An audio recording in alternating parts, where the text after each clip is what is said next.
Hi, good morning, everyone. Welcome to the meeting. We've got a couple of things, different kinds of things to cover. Some of them have to do with the process of saving the property and what the status is on that. And then the other part of the meeting has to do, well, there's actually several things.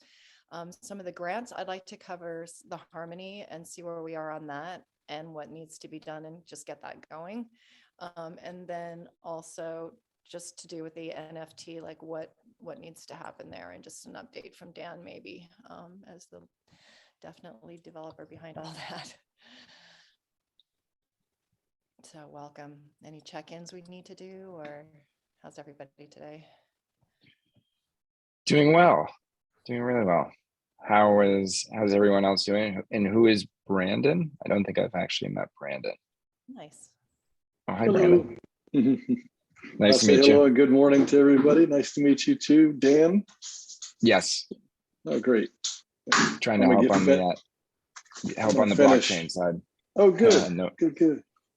I'll no finish worries. pouring myself a coffee and sit at the table out on the deck. Sounds I'll good. just do a quick overview intro for people. Well, Tina is the current owner of LaLa Gardens. Dan is the person building the platform to do this NFT fundraising, which we're looking to target. I think it calculated about 300,000 for LaLa Gardens for the ownership part of this. And Brandon is a part of Regenerative Living Institute and also Natural Building Systems. I'm a builder, architect, developer, all of that, which we're looking to incorporate into the LaLa Gardens development. And he's also our financial agent for Tina to actually make sure that she doesn't go into bankruptcy and that we save this property and get it transferred over to a cooperative. So that's Brandon's role. And my role in this is to just facilitate calls like this and make sure we do lots of them. Lots of the projects like LaLa Gardens. So, and Ari here is a longtime Seeds contributor and willing to contribute in any way financially, time-wise, visit the property. He's just sort of a general big fan, advocate, and supporter. Thank you for the overview, Neil. And so Tina, do you want to go over what you need to go over with Brandon and the foreclosure stuff? Sure, Brandon. Yeah, one of the things I was concerned about in the covenants agreement was just the amount that was shown there, because I feel like it might be higher than that. And I'm hoping that you have a clearer picture on what the amounts are and the dates and all that good stuff. And any updates that you have would be amazing. All right. Yeah, I'll forward the payoff letters. I've gotten 2, waiting for one more. But I can go over what I've got on my notes and then verify it with those payoff statements. But first mortgage with Shell Point right now has a balance, $215,000 and change. This is superfluous, but arrears on that account are $56,687 and climbing a little, not a lot, but a little. Their minimum settlement to reinstate the loan right now and good for through July is $48,868. That's the first. Second is the real issue. Second has started the foreclosure process, but they've agreed to stay the process. And my last communication with them, they won't move on the numbers since they've already started that process and they know there's equity in the property. They're well aware of their position. They'll buy out the first, et cetera. But they have a $97,712.93 delinquency, and they are calling it all due.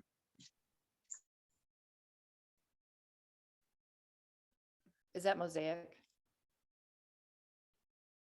It's like Brandon froze a little bit. Okay, I think it is. It's got to be. And that's typical mortgage But Brandon, you companies. froze for the last minute. So Oh. the last thing we heard from you was 97,000. Okay, yeah, that's with we started off as Mosaic. Mm-hmm. That's been sold off and assigned to collection agencies. It's on its second. Now it's with Asset Recovery Solutions. That $97,712.93 is being called due. They are not willing to negotiate off of it since they already started a foreclosure process, but they have agreed to stay the process as we work to get a payoff to them sometime in July. And I believe after a conversation, they would extend that.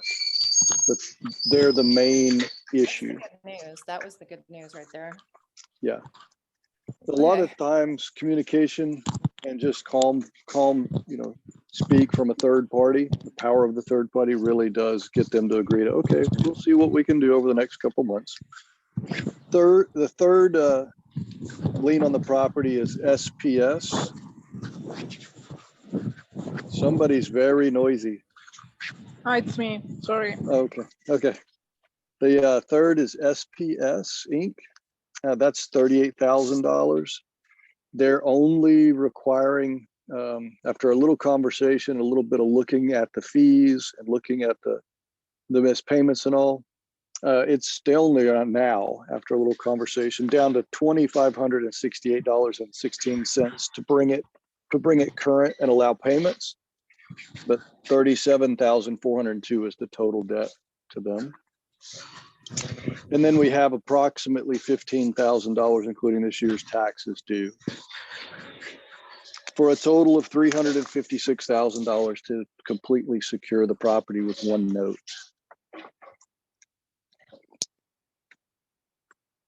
As far as Any the other- payments, that's about 200,000.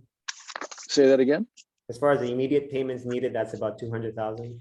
The immediate payments needed in order to just keep it active and get it out of hot water would be $169,000 as of mid-July. That would be paying off the $98,000 in full to the second, it's in collections and foreclosure. That would be $56,000 of payments to the first to get everything back to current. That would be $3,000 to the third, which is $38,000 total. And that would be $12,000 of the back taxes, but we'd still have this year's taxes to add to it at some point. Total of 169 would bring it all current and leave the existing first, third, and taxes in place.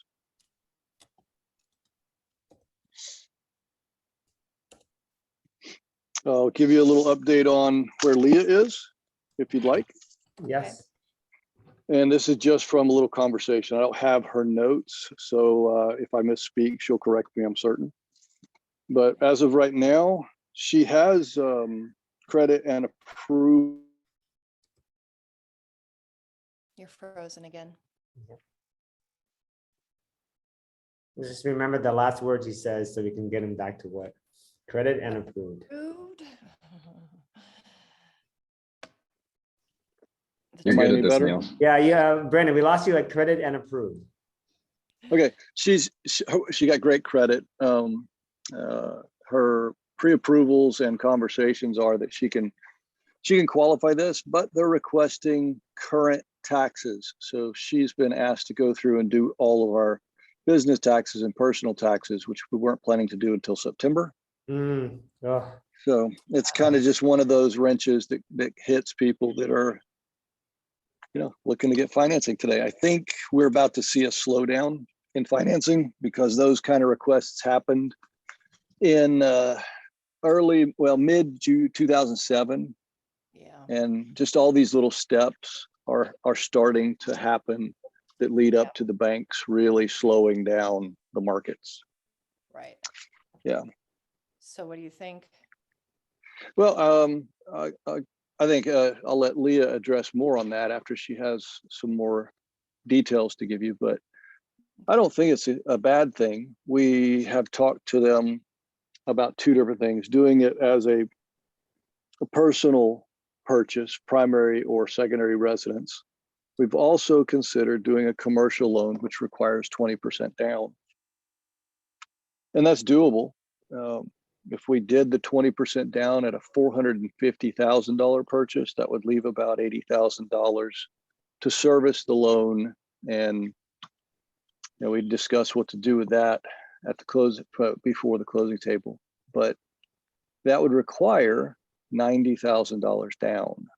So we'd basically be getting the deposit back at the closing table and just get us to where we could carry it for a while we generate more financial inputs. But it would do what's required. That's save the property from the foreclosure process completely. And the payments would be between $2,500 and $3,000 on that. Okay, that's reasonable. Yeah, which I think looking at the review of the property's potentials and the actuals, I think that's something within a month or two could easily be taken care of with just improving the rental situation and getting a couple of activities going to generate some income. Exactly. That seems doable. And then we just address whatever equity situations later after we get stabilized. That's how I'm. So would the commercial loan negate the need for a hard money lender? Yes, so would if we just did a personal loan. But the hard money lenders, I'll give you an update on that. I spoke again with my friend Pierre in Florida. He's asked me to give him a call when I'm out there on the property, send him a few photos, describe some things. He's not eager. He's never invested with me outside of Florida. He's in Sarasota and just likes to be able to drive and be within say an hour of projects. An hour of projects. Okay.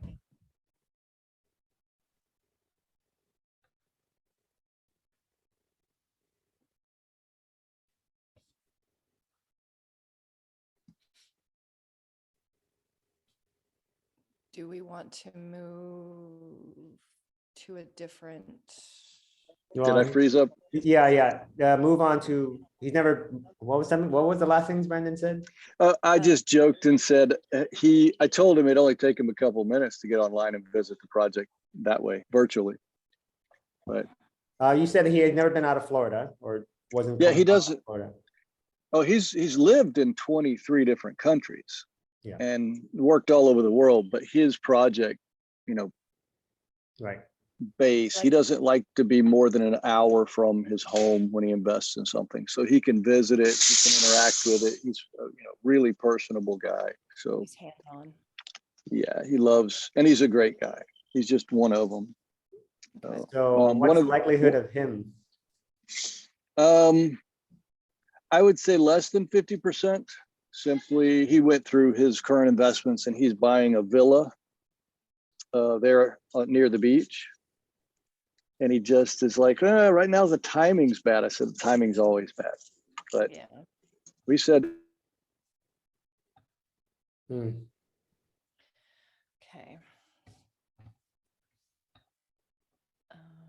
Well, since Dan is on a time crunch, maybe we should talk a little bit about the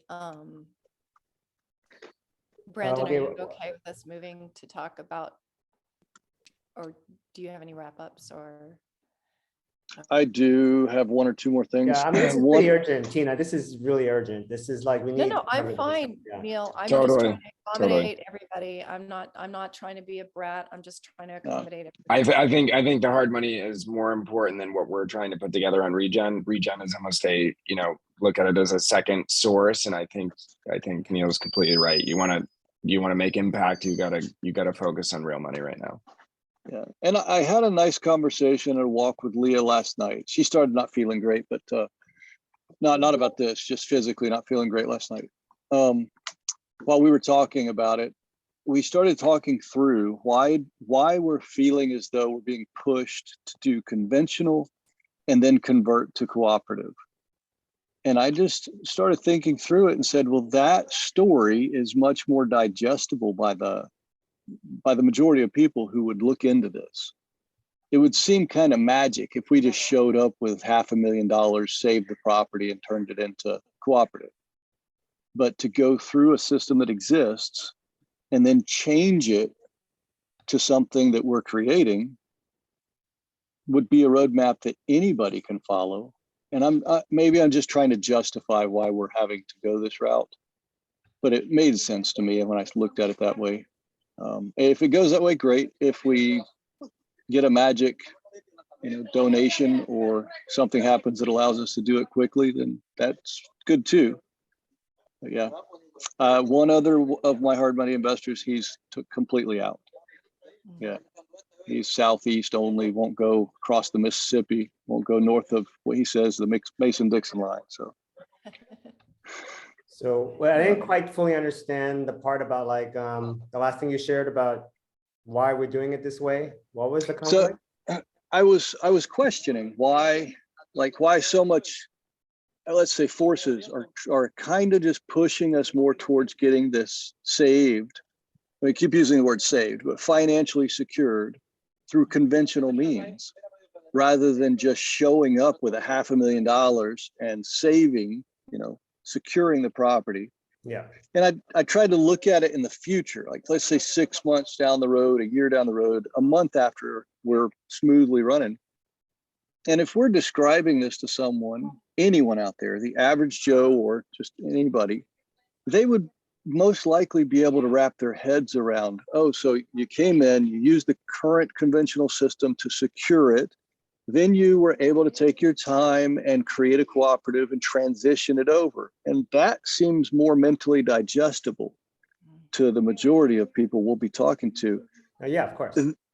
Than it would be if we just showed up with a magic, pot of cash and save the day. So I don't know if I'm just justifying why we're having to go this route, why it seems like we're being pushed that route, or if it really is better. But I just thought I'd say that because I too come to that conclusion often. It just, that it's doable and it's templatable. It's a template and it's, almost like it's setting a precedent. Yeah, I still don't quite understand what the two different models. One is just come with a magic pot of cash. That's the option of people wondering why they're not doing it that way. Well, I have in the past had people say to me, where do you come up with all this money to do these investments? Yeah. And it really is kind of magic. It's through relationships. It's through having been lucky enough to have some success, so that people with big, deep pockets will say, yeah, I'm in. And that's rare. That's not common. Right. So it's hard, I think, for a lot of people to think, yeah, this will work for me. But you go through the conventional route and that's easier for people to say, yes, this could work for me, and then transition. Okay, so what's the part that's hard for them to understand? If we were just to show up and say, here's a check, we've cleared the debt, we have it secured, that most people never experience that. Never experience that. Yeah. So it's just a fairy tale. Yeah. Even though we may do it, it's still a fairy tale to them. Yeah. Well, I don't care what they think. I mean, But yeah. I'm talking about people that will be looking to help next. Right. And next. Yeah. People And who next. have bad credit, people who are in debt, people who don't look good on paper. That would be me. Well, real people. Good people who are doing projects who might have come into the situation through excusable things, but on paper, like this, I think that's why we're at the place we're at. Is I am that person. Yeah. I am that person that's going to be represented by what we're building together. This is the relationship realm. Well, the magic pot of cash happens has been happening in crypto for years now. It doesn't happen in the conventional world because things aren't, it's not, the Web3 space does not exist in the conventional world. You can't crowdsource for money instantly like you can in the digital world. Yeah. But the digital world hasn't been able to legally connect to the real estate world yet. And so we're kind of trying to actually form some kind of transition model until that actually happens. And so, and that's what, Dan's role is providing the platform. We can't legally take NFT sales and transfer that over to property shares. That's not legal yet, maybe under a 508c1a. But so, that's not happening yet, but it's going to. So we're all kind of in the whole point of the LaLa Gardens in the Region Civics program, as why it's singled out in the Region Civics program, is people want to see this work. Mm-hmm. like for multiple reasons. It's kind of like the Rebel Alliance defeating the Death Star. You know, it's like they want to see LaLa Gardens go in there and blow this thing up. Yeah. They're all rooting for it. They all want to see it happen. So we got a lot of people supporting this project and want to see this happen. Even on the ground, like I have people coming to me in my community saying, like, we need this, we need you to do this. And I'm like, okay, I'm trying. You know, we're trying. Like it's everywhere. People are going to be looking at this. So Well, seems like the commercial loan seems to be the best path. Sorry, Dan, if you can. No, go ahead, Neil. Go ahead. Brandon, does the commercial loan seem like the best path right now? Easiest. The Yeah. commercial loan seems like the easiest. It'll cost us $90,000 to get it done, and it'll allow us about 80,000 liquid at the closing table back. So maybe Dan can speak to how this program can help raise that 90,000. Okay. Totally. And yeah, and you know, just given the state of kind of the crypto market, as I'm sure you guys have all seen, it's in rough shape, and you know, the buying power has definitely gone down significantly. And you know, there's no reason why we can't continue to push it, and we're going to, and we're gonna hustle to get it out there, you know, and market it the right way, and try to pull in some cash that way.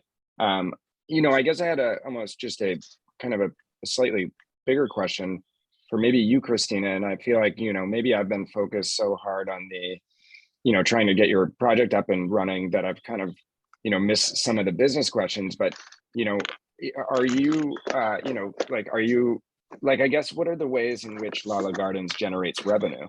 You know, are there ways in which, you know, LaLa Gardens actually does generate revenue? And, you know, and if so, is, you know, is that, are you guys kind of using that as leverage to secure funding, you know, in some way, shape, or form? I guess I haven't really kind of dug into your, you know, your revenue model as much as I probably could be aware of.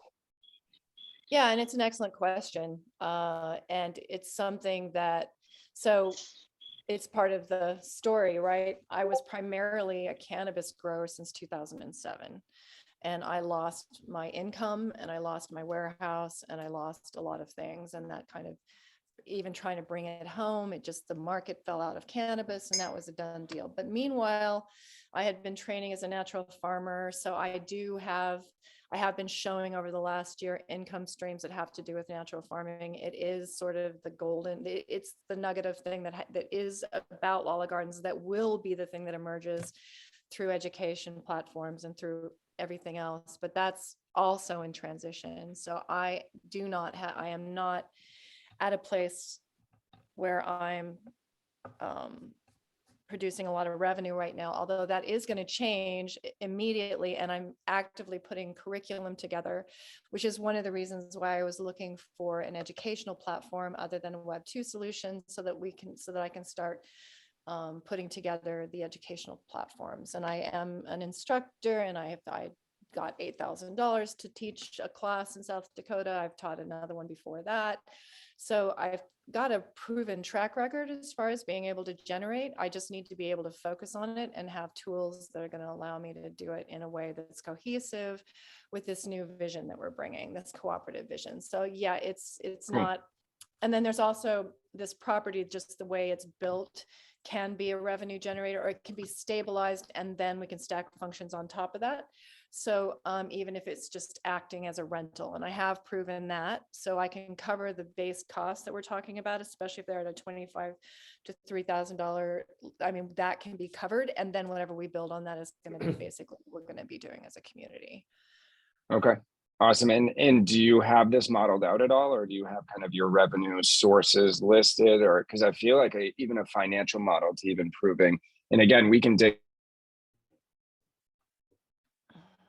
Why is everybody freezing today? Sure, but you know, even like if you kind of have these services and are able to kind of put them on paper, and you know, we establish kind of these streams of revenue, and even focusing on, you know, what can those streams of revenue bring in? Again, let's kind of try to focus on all of it.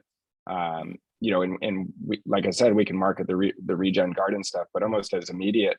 And I don't think you're going to get your services up and running that quickly. However, you know, what are those revenue generators that, you know, can kind of focus on even putting that into a model and even extrapolating that out a little bit to make potential investors feel even a little bit better, where it's not just a, we're trying to save this garden and it seems like it's all going towards debt. Like, it's going towards debt to fundraise and build, this bigger idea and vision, where what do money people need to see? They need to see line items in a spreadsheet that says, this is our goal, this is where we're going, very fundamentally. And I think, if you could even lay out, the services that you offer, or, ways in which you imagine you could generate revenue, and we can put that kind of into a plan, or like a, some sort of small basic financial model. We don't kind of need to go above and beyond, but to show, and again, maybe this isn't helpful, but I feel like it always kind of helps me in the fundraising on my side, where being able to tell a cohesive story that links to numbers, and you're kind of like, these are the services I plan to do, even if you're not doing them today, being able to kind of see that, like, all this money is going towards debt, how is it not going to just build up more debt again? Oh yeah. How do you prove you can kind of keep that? Yeah.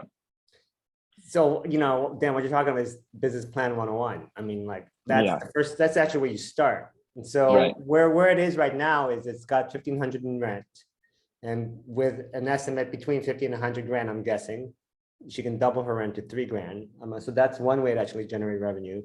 The other ways are, I would say, collectively under development. Like, people in the mom DHO have tried to actually generate systems of like educational programs, haven't quite worked out. So what we're counting on in many ways is taking Tina's extensive regenerative educational network of people and taking the seeds ecosystem, and then have people joining in as cooperative members and say, can we collectively figure out how to generate revenue off this cooperatively owned property? Because if we can't figure it out, then forget it. None of us are going to be able to do this. And so Tina's tried, she hasn't quite found solutions yet, but we're building the team to actually can figure this out collectively. I love it. Thank you. And that's why I'm looking for an educational platform, because I feel like, because I've already got the videos, I've got a videographer that's here as an artist in residence. We've been putting together a curriculum. I mean, and it sounds like you have more than enough stuff to kind of, create these revenue generators. Yeah. And you have kind of like a cooperative. I would almost just challenge, you to explore, like, what could be the top 5, these.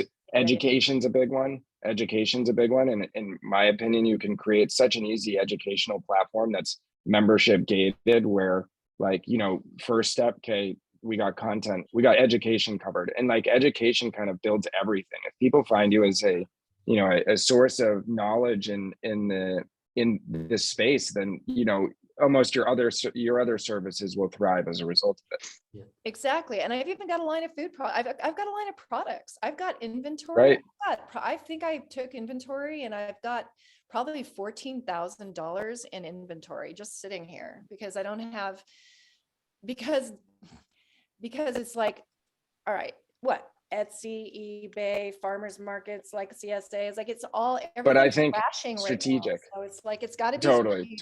And but it's like, I've got the products, I've got the skills, I've got the educational material. I do need the community to come in and help me construct it in a way that it's going to be informative to the system, and also help this. So an example of a strategic program is like Brandon had a presentation on a natural building system training program.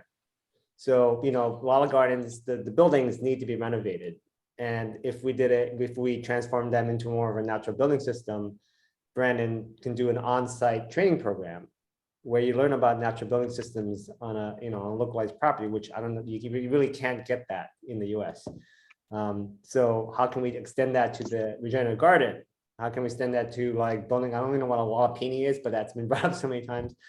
All these different structures and things that could be built on the land. I have the engineering plans for it already. Yeah. So like there's all these civic, civil engineering and architectural and development structures that could be built on there. That could all be part of these training and learning programs on site and packaged for learning, where it's not just, diagrams, but actual real video of real construction. And I guess so. I think sorry. if I could, I think if we were to go ahead and put things in order of what's already existing and then what we've already discussed, I would start off by saying the first and foremost income generator is rental. The next would be the education and demonstrations. These things have already actively been done and they're ready to, you wouldn't have to do anything but a day of work to put it out there and attract some people. The third thing that I see is retreats and therapies. So the property is perfect for people to come to once you have some practitioners that would come also and host therapy retreats. And then products, as Tina mentioned, this place produces. Let's go ahead and distribute what we can. So those four, I think, would be a great focus for really quick income generation. And I think within 30 That's exactly to what I 60 wanted to do. days, it's gonna cover more than the expense nut. It'll be. And Yeah, I need much help more. with that. I need marketing help with that. I cannot do that by I'm myself. I'm gonna be there. I'm gonna be there. I'm flying to Arizona Monday, so in 1 week. I'll be there for anywhere from say 3 to 5 days, getting an old junky truck that I've got sitting there ready to roll.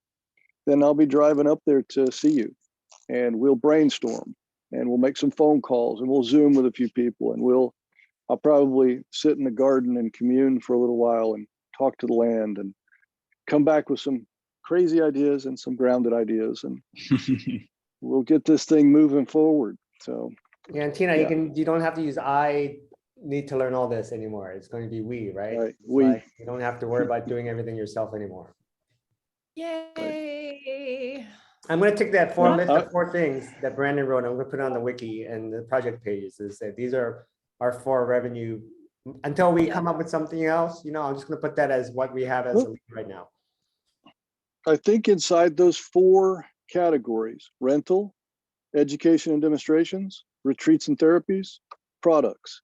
Within those, there can be subcategories. Yeah. And I have another property in Loveland that we can use for retreats too, and for every other Okay. month, like hosting. So like I'm actively bringing together other people who can support the ecosystem. Cool, and I appreciate that insight just because, almost like how do we solve kind of the future problem more than just be reactive and solving the immediate problem, right? Like, and I think, generating revenue is super important for showing sustainability. Like you want to be able to show your investors just that you're building a sustainable model that, it works over time. And it's not just something that's going to dig itself back into debt. And I know I'm not, I know it's a little scary to think it could dig itself back into debt, but like, if the more you're kind of like seeing the future, the more you're seeing, what are these revenue generators that I can bring into this, more so than just like, I look at it as, there's taking money and there's making money. Taking money is investment fundraising. Making money is like, how do you leverage your land? How do you leverage like, the things you have to literally make money, instead of taking it, we want to make it, and making it is definitely a different beast than taking it. So, I think, Brandon, you laid out the revenue generators. That's exactly what I was looking for. And I feel like, even generating a little bit of a model off of that and showing over time what this could actually produce revenue wise, I feel like could be extremely helpful for just people getting interested in the project and maybe even seeing, and maybe you guys have done this. I'm just speculating as far as a future kind of forecast to be able to see and project and model out. Heartily agree. And one thing that I see in common between the groups that we're working within, and one thing I really appreciate about Regen Gardens is that when you are onboarded into that environment, it really does feel like you're being nurtured from the beginning through the relationship and into the future. And I feel like that's what we have the potential to do here as well. It's not just like, I have to now prove to you that I'm going to be making, I am going to be making this money. Like, I feel like we have the capacity to really tap into the resources we have to make the kind of education, the kind of retreats, the kind of festivals, the kind of products that are linked to education, that are linked to true regenerative systems. Like, we have to do that together. And it just, you know, that's where our success is going to come from. And yeah, I love it. So the family aspect of what we're trying to do here, I think, is incredibly important. So and I'll dive into a little bit of the crypto space just now that we've covered that. But kind of the idea behind Regen Garden, what we want to do with LaLa Gardens is we've set it up in a way in which is a white list right now, gaining attention and traction. And we haven't really marketed it as at all. And we are in the stages of marketing and pushing it out. And the idea behind what we're doing right now is that we're going to guide this into a pre-sale. And then once we get to the pre-sale, it's basically a discount for those early adopters. Then we're going to guide it into a sale. And that's basically full price for the NFTs. We've laid out what the pricing structure looks like. We've generated all the art.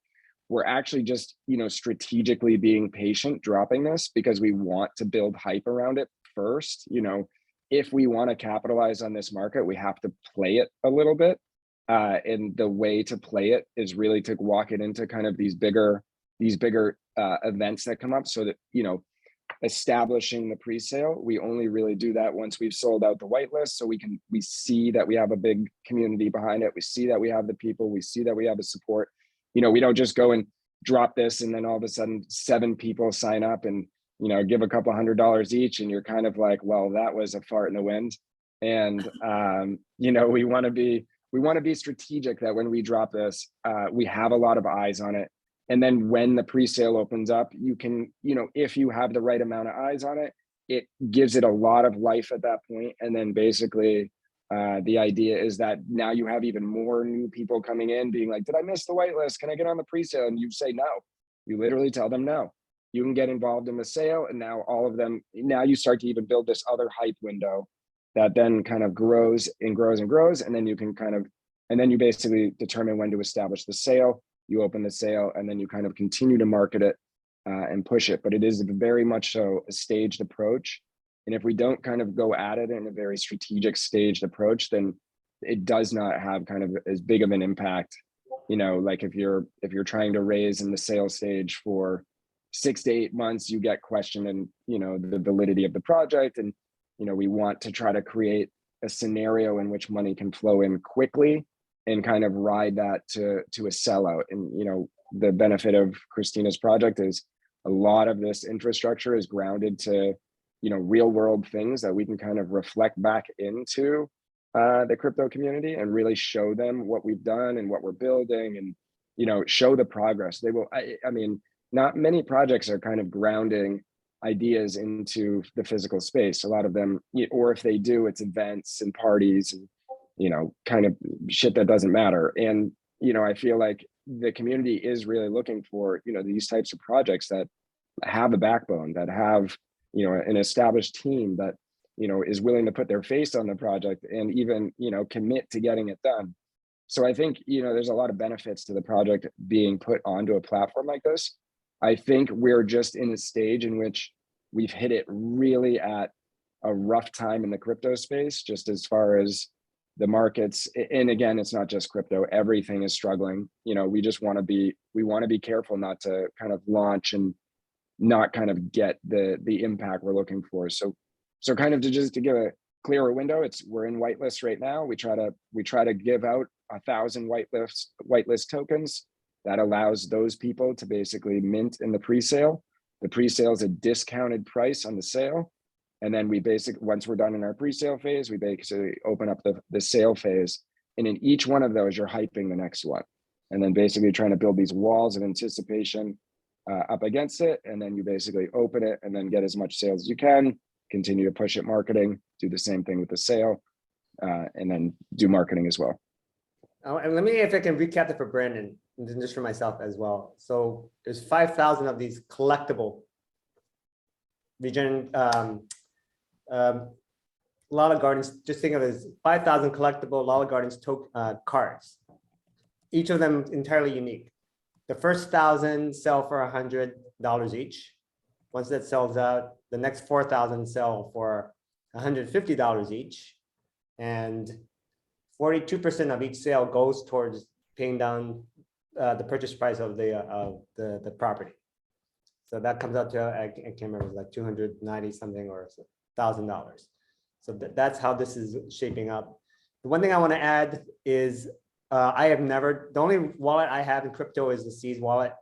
So, and I talked to Tina about this, and I think she mentioned it to you, Dan, already. For all the regenerative crowd that's never done anything like this, I want to like create a step-by-step everything about like what one has to do to buy an NFT who's never done one before. Like I've never done it before, so I want to write a guide for me, so that's super easy to actually do this. And say like, I want to get into the regenerative world through this whole crypto world. Give me the exact instructions on how to do that, especially since you can use fiat money to buy an NFT. NFT starter kit. Yeah. Yeah. Something I was thinking about while you were describing all of that. Have you ever presented an NFT specifically with, like you say, a grounded project, something with conventional value, and done something like a matching? For instance, you mentioned the first 1,000 will be sold for $100 each. If somebody was to buy 10 of those, they'd be putting $1,000 in. If you were to say you're also given credit of $1,000 towards some of the educational programs, some of the retreats, some of the products, etc., then they could basically have the NFT, which has this value with real estate backing it up, but they also have this voucher that has real value to participate in a natural building or in a massage therapy weekend or a medicine weekend or a dance, static dance or something that they could be like, cool. They can gift it or they can use it personally. 100%. 100%. Yeah, it's No, we have, I mean, like I said, really the way they're grounding this into the physical space is just through events, and it's totally possible. So kind of look at the NFTs as a membership, very similar to what you're talking about, where you know, the membership gets you perks, you know, and those perks, like what you're talking about, those are types of the perks. And that's absolutely, we should absolutely be weaving this all together. And this is kind of why I kind of push the, where are you generating revenue right now? Because we can, if we see that on paper where you're generating revenue, we can see how to hook into those revenue streams and actually promote them, like what you're saying, Brandon, you know, like reverse it back in. So the owners of this membership, you know, get even further access to the other things that you're doing on this garden. Yeah, for sure. Yeah. And that I think ties in familiarity. They're used to 100%. buying a concert ticket, a festival ticket. Right. So with this, they're buying in discounts, credits. Yeah, I think that's the beauty of the NFTs utilities, like we can match them to the actual impact we were talking about, right? We are doing the financials. So we are proposing a model for the members to invest and to be in the garden, right? So we have references. I know 2 projects that are like real land-based project. There is one in British Columbia. They are called the Future Thinkers community. So they are doing exactly this. They have the land-based project and they are like raising and matching the utilities of the land-based project with NFTs. And there's another one, which is also in Canada. I think it's called Portal DAO. And they are matching the land with the NFT. So this will be like our impact project, right? The impact fund we are proposing for investors to have this kind of approach. We are putting our financials, but at the same time we are saying, okay, buy this or invest in this because you have these revenues or these products. So that's where we are trying to do, really. And there are references. We can just mimic that as well a little bit. We can use those. Well, quick answer to Brandon's question, answer is yes. And of like 296,000 is going towards the property, 197,000 is going towards educational programming. So there is a budget for that already, right? Or something like 40% goes towards educational programming, or 40% goes to what? It goes to projects who are aligning themselves with the NFT, with the community. So like, for instance, Regen Living could actually put a proposal through and receive funding through this NFT. But we can do the feedback loop, so that part of the requirement is like some kind of support of the ecosystem, or like some part of like the offering of educational programs or whatever. It's just a way of expanding NFT community to other ecosystems. Yeah, so And everything Brandon mentioned can be fit into that. yes, everything Brandon mentioned can be fit into that, not only from LaLa Gardens, but from the people who are actively involved in the NFT community. And so, yeah, it's a pretty extensive ecosystem. And I think that we can create those feedback loops and then also have airdrops and whatnot that reflect early buyers and their participation within different events and even second releases or releases within the NFT community. There's just an endless fractal way to support the gifting and yeah, matching, definitely. And Aryabhat has had his hand up for a long time, so I just want to. She's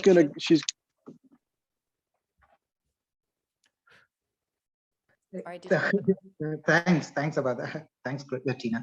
So Dan, the big question that I think I was hearing is utility of the NFT, because NFT as a collectible also has to have some value associated with it. What am I getting in it? Like, what am I getting in return for it, right?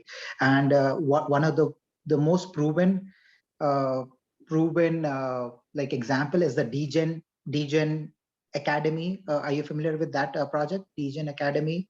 I've seen it, but if you want to just elaborate, that would be great for all of us on the call. Yeah, so Degen Academy was a NFT draw that they did on Solana. Solana is like, firstly, that popularized that entire blockchain for its pace of tech, the tech piece in there that got the value in it. But then the other thing is, what it was basically, whoever owned that token is an access token to a virtual world of gambling. Though it's gambling ultimately that they'll be entering, but it's an access token. That's what they got. So whoever is the owner of that collectible was getting access to a virtual world, which was world that was being built with the money that was raised.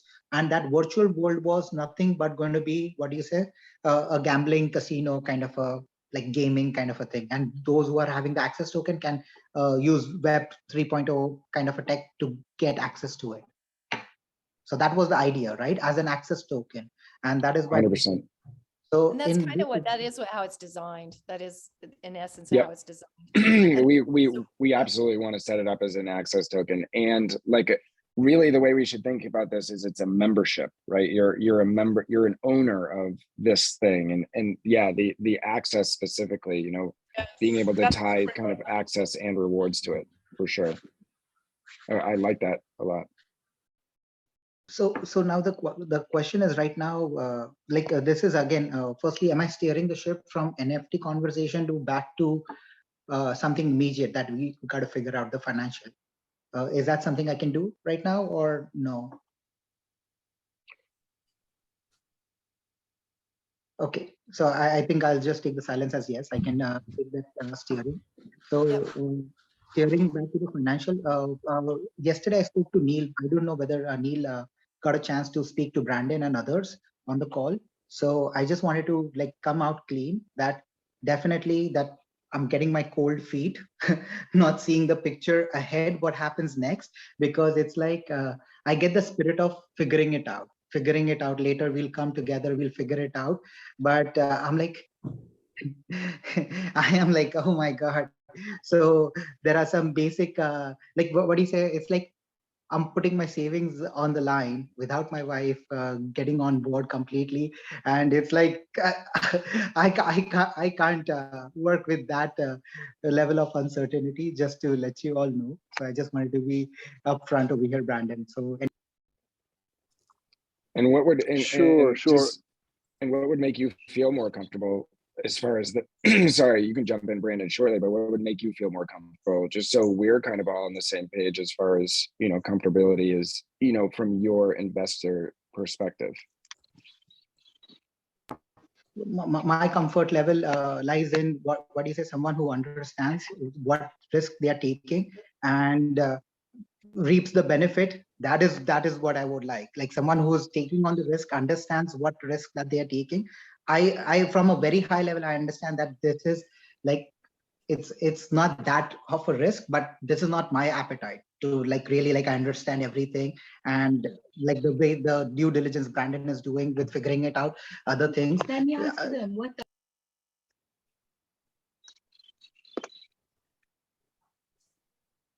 I'm potentially hearing, or what I'm hearing is that you need a clear description of what the risk to benefit ratios are, is what I'm actually hearing.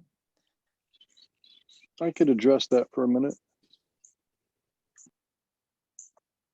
if you'd like. Okay. First, I would give an analogy. And as a architectural designer, as a general contractor, it's easy for me to use a building. There are a lot of people that want to go into, say, flipping homes or building something new. But the far majority of people don't have vision. Like they can't look and say, oh, I can see the finished product in my mind right there. They can desire it.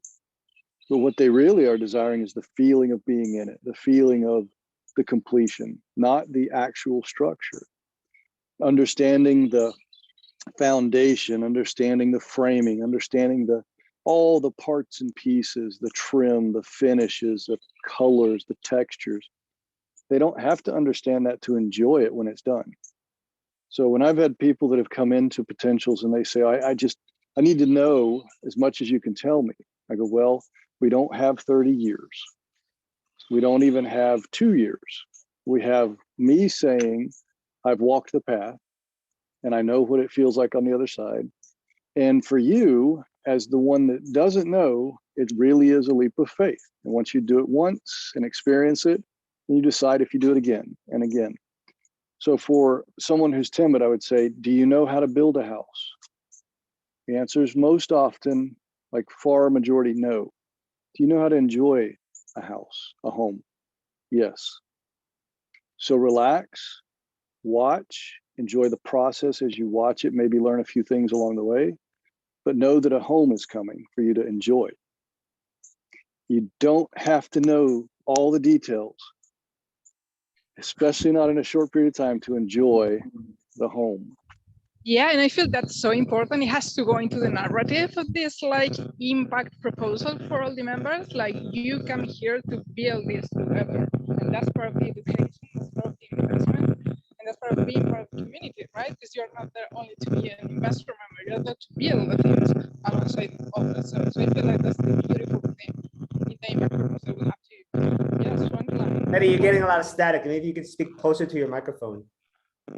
Yeah, I have it in my mouth, but yeah, well, the beauty of the narrative, like just building this together with people and having this kind of, yes, experience, that's part of coming into a cooperative, right? Building things together. Too close. Education. So I love what Brandon said. And yes, no, you don't hear me. Yeah, I think there's a lot of we wind. do, There's do. a lot of We wind do. in the area. Yeah, it's a lot of static. It's super beautiful. Yeah. I'll recap, Letty, and see. I'll get a thumbs up from you if I got it right. I've actually got to jump, but this is a great combo, and this really helped me. And listen, I'm here to support you as much as possible and the whole team. And we're going to continue to push this and market it. From my perspective, I may even be able to help you put together a financial model that will help kind of stabilize some investors that can actually see what you're trying to build over time, because numbers can tell a consistent story for many people that invest. They may not know how to do the things, but the things equate to money, and then the money, there's expenses and income, and then it balances out. And so long as we can kind of understand that story as well, I feel like you may have a bit of an easier time being able to see that future down 1 to 3 years, rather than kind of the reactive get it solved within the 1 to 3 months. So I would appreciate that so deeply, and for sure, put it on the bill. Awesome. Well, thank you guys. It was great to chat with all of you and get to know you if I didn't already. And we'll chat soon, I'm sure. Have a great one. See you then. Yeah, I mean, that is a big piece of what's needed. And I mean, I know what the potential of it is, but if part of community is coherence, right? And if I can't tell a coherent story about what it is, the path that's being laid, or even the path as I've already walked it a bit, that's part of the challenge. And we're coming at this from so many different directions, including the NFT, including Regen Civics and the Regenerative Living Institute, and just so many different directions that it's really important to bring coherence to those shared spaces. And I'm devoted to that personally, and I appreciate everybody's patience. And yeah. Great. Well, we So had I wanted, go ahead. yeah, I Benny. wanted to add to Ari, if you think it would be beneficial, and I believe it would, I'll be in Phoenix Monday night. So Tuesday, Wednesday, Thursday, something like that. If you'd like, I'd love to meet you. And I think you're pretty close to where I'll be in Tempe. So, and also if your wife has questions or anybody else, I'll see if I can answer them. If I can't answer them, I'll at least help get closer to the answers. Okay. Yeah, so Tempe, I am in Chandler, just Brandon, just to let you know. And if you have time, maybe we can meet for lunch. If you're interested, next Friday, I'm already meeting a friend. Maybe we can meet in Chandler downtown. I'll let you know as soon as I hit the ground there. I got to evaluate my, I've got 5 big trucks out there. So I'll evaluate which one I'm going to get on the road. That's what I'll be driving up to see Tina.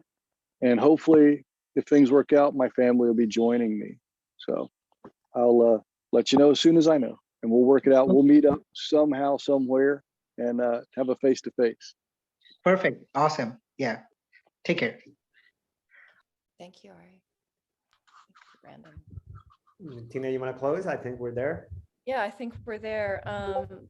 Thank you, everyone. I mean, it's, yeah, we continue to speak into the tensions and just become clear with what's needed. And I appreciate you all deeply. I've got some gardening to do today, and I hope you all enjoy your day. And anyone want to add something as a closeout, feel free. I'm very deeply grateful to all of you. I think going forward, if everybody has some positive energy and gratitude every evening and every morning for the next, say, 30 days, I think that will be a great contribution to the potential of what we're doing. And if it becomes a bit of a habit, so be it. Good habit. And I would just like to thank everyone for being here and doing what they are doing. And there are people who know what they're doing, not like me, who just riding along.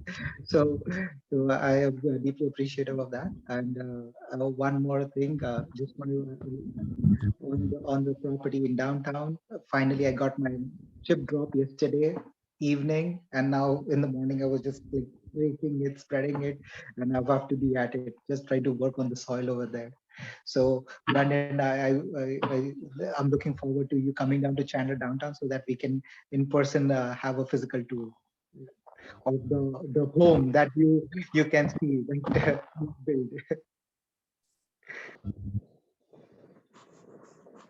So yeah, I want to finish with this gratitude thing because I feel it's super important what Brandon shared. So I will be waking up and just going to bed every day for the next 30 days, like feeling super grateful for being in this project and all the potentials we can create with this. So yes, totally up for this gratitude thing. And thank you, everyone. Yep. Total agreement, in unison, in harmony. Bye, everyone. Bye-bye. Bye-bye.